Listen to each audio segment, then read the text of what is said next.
Folks, today I'm going to clear the air a little bit at the beginning of this one.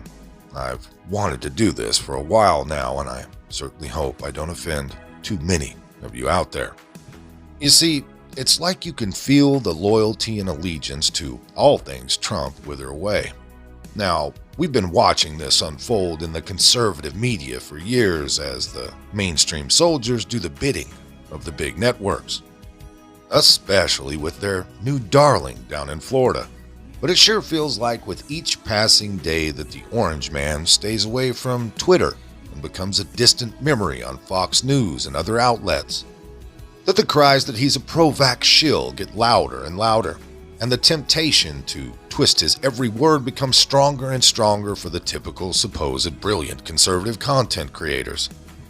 Now, do I wish that he would resign to the fact that the Fauci sauce is basically worthless in its main purpose, and in many ways, for many people, worse than any bat stew flu ever was? Well, sure, of course I do. But you see, we all know, and we all knew, and to be realistic, the only reason he won in 2016 was because the Donald was going to be the Donald no matter what. That doesn't mean I'm willing to dismiss the man who stood up to the deep state, the swamp, the mainstream media, the Democrats, the rhinos, and basically the New World Order psychopaths, and said fuck you all day long, every day, for 4+ years. No, sir, I'll stay right here. Thank you very much. But hey, you go right on ahead and jump into bed with the next corporate big money backed, say everything you want to hear, do everything you want to see done on a local level savior of the conservative movement. But as I said earlier, no sir, I'll stay right here. Thank you very much. Okay, now let's get started. Just yesterday, President Donald Trump posted the following on Truth Social. Quote, "It wasn't my fault that the Republicans didn't live up to the expectations in the midterms. I was 233-20. It was the abortion issue, poorly handled by many Republicans, especially those that firmly insisted on no exceptions, even in the case of rape, incest, or life of the mother, that lost large numbers of voters. Also, the people that pushed so hard for decades against abortion got their wish from the United States Supreme Court and just plain disappeared, not to be seen again. Plus, Mitch's stupid spending," unquote. Now, the knee-jerk reaction is that Trump was attacking his pro-life base. Some conservative pundits and outlets were oh so quick to claim this. Steve Deace tweeted out, of Blaze Media, I believe, "Trump blames pro-lifers, the most loyal voting bloc the Republican Party has had for more than 40 years, for the disappointing midterms. This is self-emulation in real time. You can't make this stuff up." Matt Walsh chimed in on the same tweet. "Trump's message here is also exactly the same bullshit that the Republican establishment has been spewing for decades." Now, one thing that I've learned over the past 5, 6, 7 years as I watch the political tides come in and out is how, in all fairness, mental gymnastics are played on both sides all the time, and strategic political Alzheimer's does not traffic exclusively in leftist media. Oh no, we see it constantly, as the Trump can do no wrong set of a couple years ago have done a complete 180, taking any and every opportunity to trash the former savior, always angling to promote their new current savior. Oh boy, and it's going to get so much worse as we get closer to the next presidential election. But really, it's all bullshit, folks, because before we react to Trump's post, let's look at his actions as president. One of President Trump's biggest achievements was the appointment of 3 pro-life justices to the Supreme Court. These 3 overturned Roe v. Wade in June of 2022, which even according to far-left judicial experts, was a poorly argued decision devoid of basis in the U.S. Constitution. The decision allowed individual states to determine their position on abortion. Trump himself released the following statement after that decision. Quote, "Today's decision, which is the biggest win for life in all caps in a generation, along with other decisions that have been announced recently, were only made possible because I delivered everything as promised, including nominating and getting 3 highly respected and strong constitutionalists confirmed to the United States Supreme Court. It was my great honor to do so." Unquote. Now come on, these are not the words of an individual who is against pro-lifers. Now are they? There are 2 components to the abortion issue that Trump was referring to. The first was the actual position of pro-lifers, and the second is how the media covered it. Let's look at how the media covered this issue.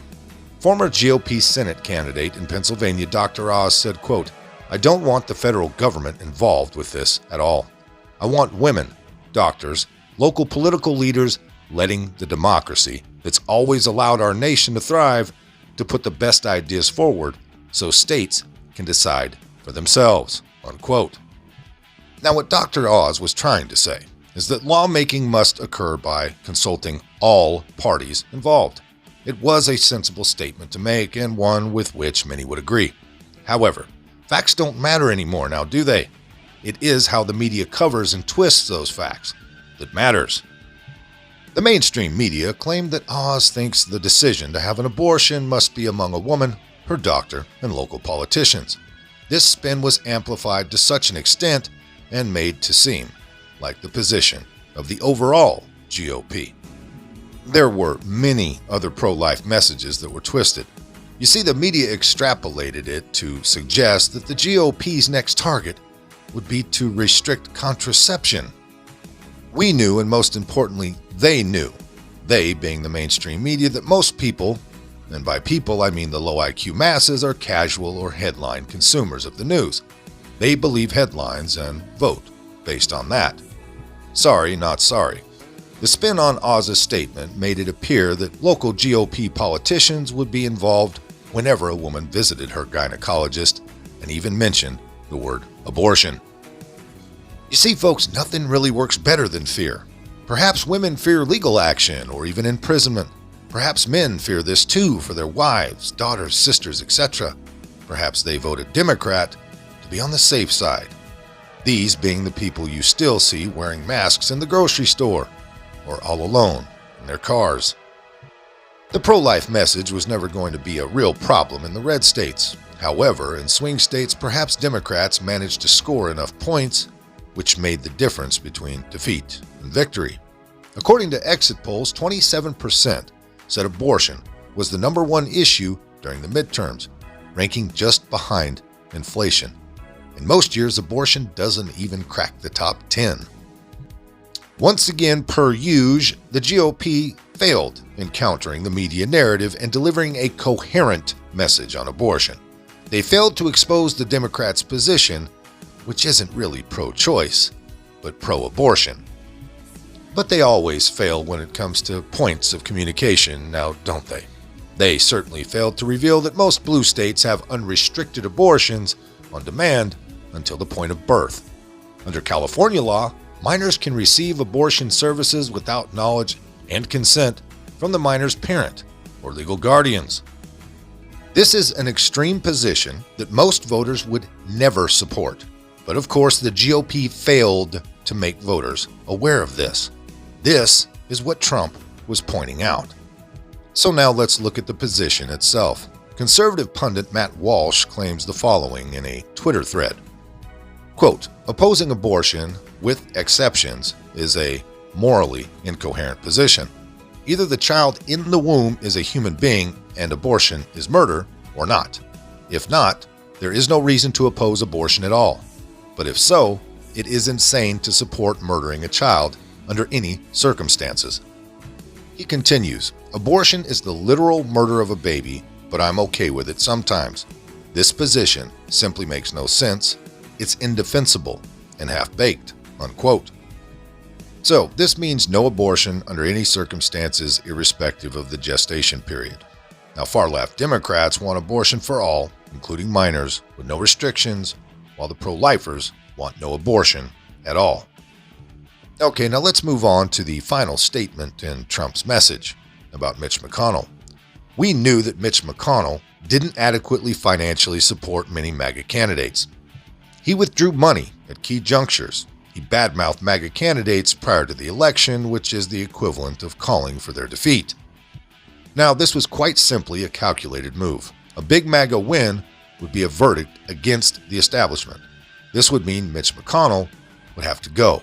However, the underwhelming performance of the GOP was described by both the liberal media and even some conservative media as a verdict against Trump. So this led to Mitch having a reason to claim that the establishment had won, hence he deserved the leadership. He knew that the GOP not having a majority in the Senate enabled him to hold on to his leadership position, so he played his cards astutely to ensure MAGA candidates failed. A while back, McConnell reportedly told Joe Biden that he wanted to blunt President Trump's influence in the party. Although he was referring to Ukraine, it reflected his mindset. McConnell recently said his number one priority was arming Ukraine. Hence, he celebrated the passing of the $1.7 trillion omnibus bill, which granted $45 billion with a B to Ukraine. Following Zelensky's recent visit to the U.S., Congress passed a provision to give Ukraine the assets that were seized from sanctioned Russian oligarchs. According to the Pittsburgh Post-Gazette, this happened due to a secret phone call between Zelensky and McConnell. You see, when good old Mitch wants to get things done, they get done. The problem is, issues relating to citizens are not a high priority on his list. He's a self-server, through and through. I'm going to end with this. As we move forward through 2023 into 2024, we are going to hear the media from all directions and in all forms attacking the Donald louder and prouder. Like this recent beef the media is salivating over involving him endorsing Kevin McCarthy. I'm going to let Glenn Greenwald explain that position through his take on Marjorie Taylor Greene and her endorsement of McCarthy as well. Now keep in mind, you don't get any more MAGA than Marjorie, folks. It thus may come as a surprise to many to learn that Georgia's Marjorie Taylor Greene, the purest and, in my view, most organic MAGA populist in the Congress, is now a steadfast supporter of McCarthy and has been for months.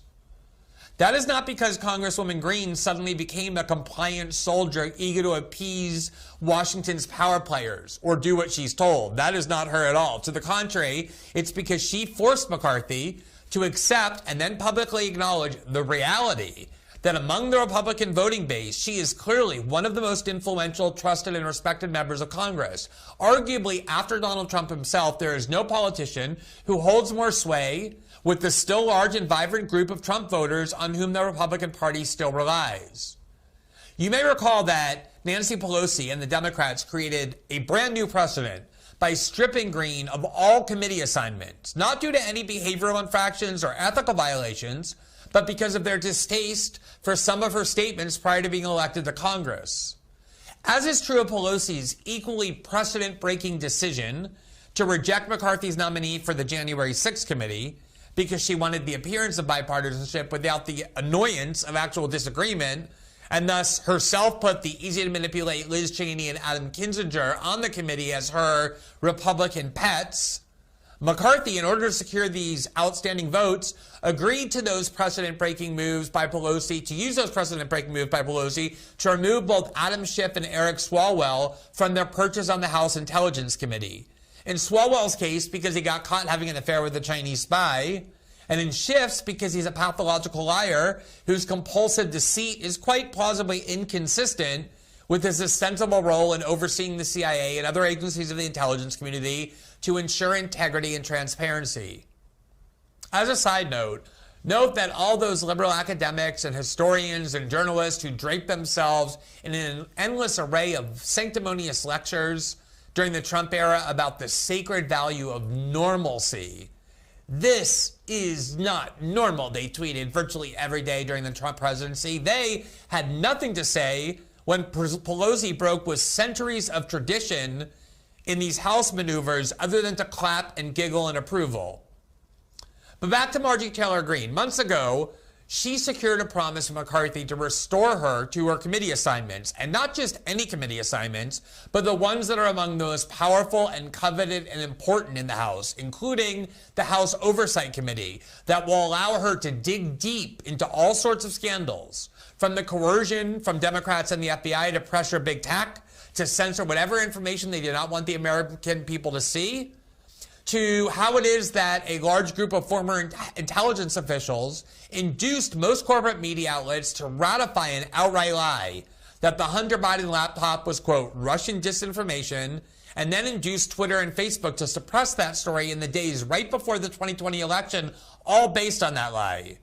As Market Watch reports, such a committee assignment would enable Green to use congressional subpoena power to unearth a wide range of other scandals as well. Quote, the Oversight Committee would likely play a key role in a Republican-led House. As McCarthy told CNN, his party views oversight as a key priority, including potential probes of the withdrawal from Afghanistan, the origins of the COVID-19 pandemic, and how the Biden administration has handled parents and school board meetings. So that's what it means to wield power for real against party leadership. That's what it means to refuse to do what one is told. That's what it means to recognize that there are very sharp, vibrant, and passionate debates within your own party about the party's core values and agenda, and to do whatever you can to ensure that your vision prevails. Not by solely fighting against the other party, that's easy, but also against your own party's leadership, its funding base, and its power structure. That doesn't really sound like a cult to me.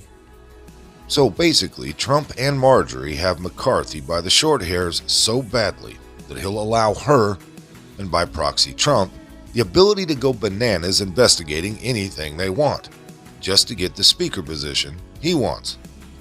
And yes, of course, the Donald knows that these investigations will go nowhere, but he also knows the negative publicity towards Joe Biden, his administration, his family, the January 6th committee, so on and so forth, is virtually priceless. Sometimes things are not what they seem, folks, especially in Washington, D.C.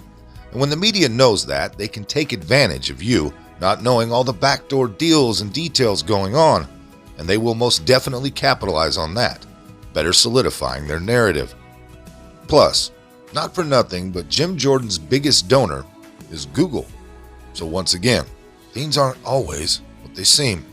Anyways, most of this came by way of the American Thinker. If you liked it, hit that like button. Subscribe if you haven't. Leave a comment down below. There's a PayPal link in the description box, so please put $1 in the bucket on the way out the door.